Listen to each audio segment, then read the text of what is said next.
Sew a whip stitch, blanket stitch, and running stitch on foam.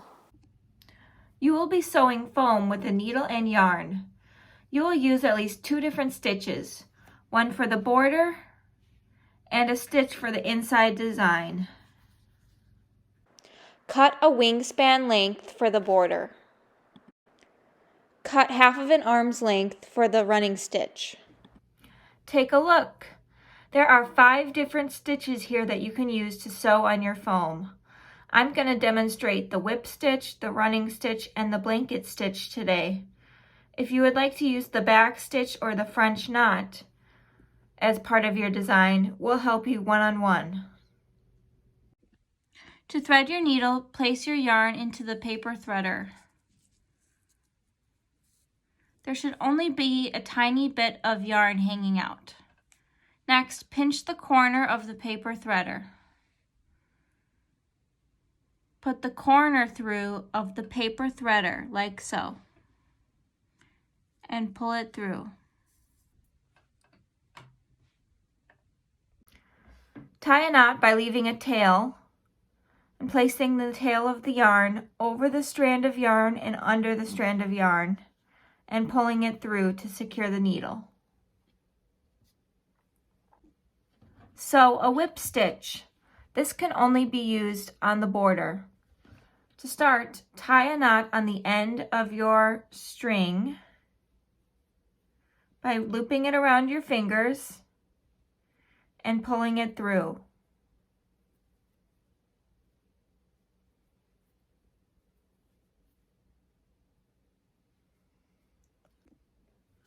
Your first stitch comes up the back side of the foam,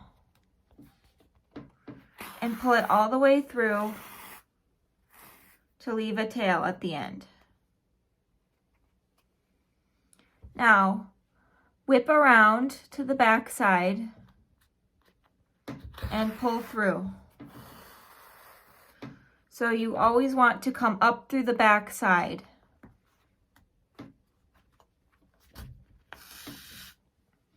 And then pull. Whip around, come up through the back side.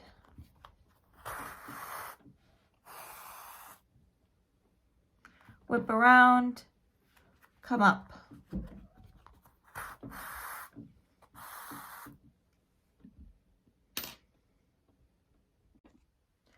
Continue this pattern until you have sewed your entire outer edge. At the end, tie a knot by wrapping it around your finger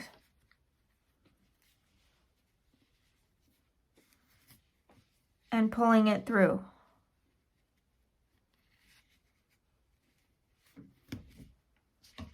Cut off the extra. Now you are done with the outer edge. To thread your needle, place your yarn into the paper threader. There should only be a tiny bit of yarn hanging out. Next, pinch the corner of the paper threader.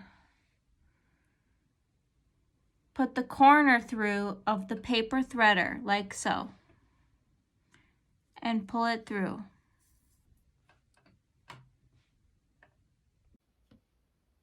Next, tie a knot on the end of your string by looping it over the yarn, around, and through. To start, tie a knot on the end of your string by pulling it around your fingers and pulling it through. Looping it around your fingers and pulling it through. Now you have secured your knot. To start, come up through the back side and pull it all the way through, but leave a tail at the end. Okay? Begin by coming up through the back side with the needle. Again. And pull it through. Then, when you have left a loop, go through the loop and then pull it tight. This is your first blanket stitch. So, around through the back, pull it through, leave a loop, go through the loop, and then pull it tight. Come up through the back side, pull the loop, come up through the back side again to go through the loop, pull tight. Come up through the back side, pull, leave a loop, come up through the back side again, through the loop. When you're done with your blanket stitch, wrap it around your finger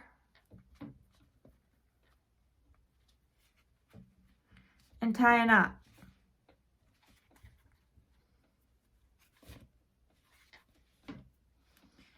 You can even tie a knot with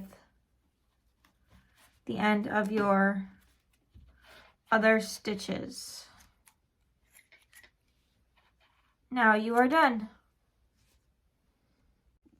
Sew a running stitch. To start, put your paper threader on your yarn and then push the corner through with the yarn and then pull through.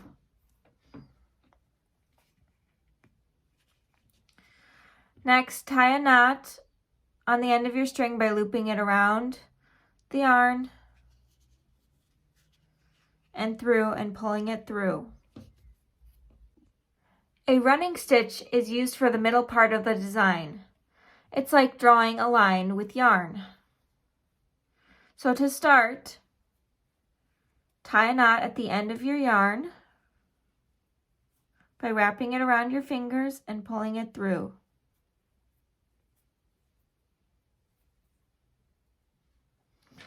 Next, come up through the back side and pull this all the way through, but leave a tail at the end.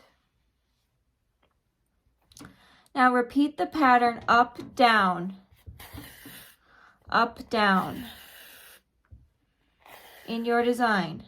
So up,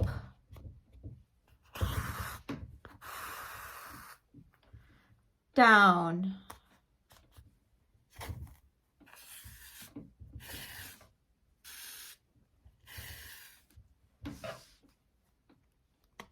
up, down. Continue this pattern until you have finished your design. When it's done, cut off your needle and tie another knot on the back side so that your design does not come undone. Now you have learned the whip stitch, running stitch, and blanket stitch, and you can use them in your designs.